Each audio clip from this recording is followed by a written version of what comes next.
會幾時或者點樣將我哋叫返佢身邊。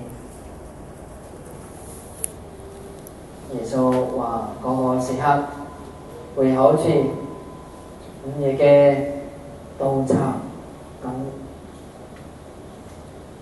如果我哋事前知道，我哋就唔會咁容易俾嗰賊入屋。如果正如第二篇讀經所講嘅，我哋嘅生命就好似亞巴郎嘅生命咁。亞巴郎聽天主嘅話説話，離開家鄉，向一個唔知係邊嘅地方出發。佢依靠嘅就係天主嘅命令，同埋希望去到天主應許俾佢嘅地方。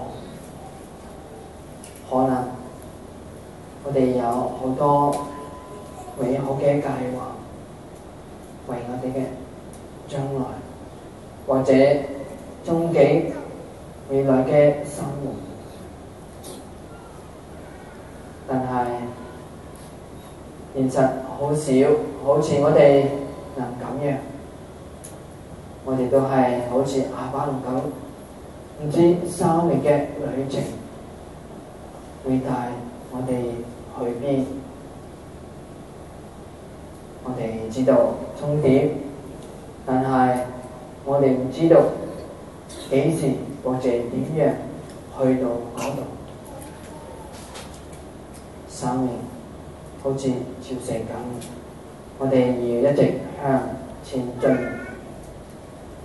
亞巴郎同佢嘅家庭住喺帳篷裏面，當佢渴望去一個天主建居同建立嘅城市。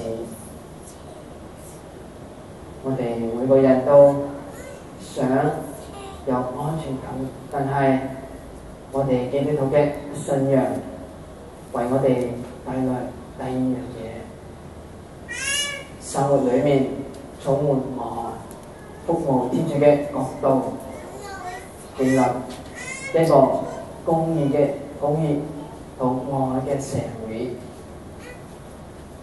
我哋生命嘅旅程都係似我哋講緊，好似亞巴郎嘅生命咁。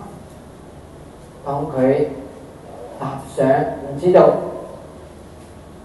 終點嘅旅程，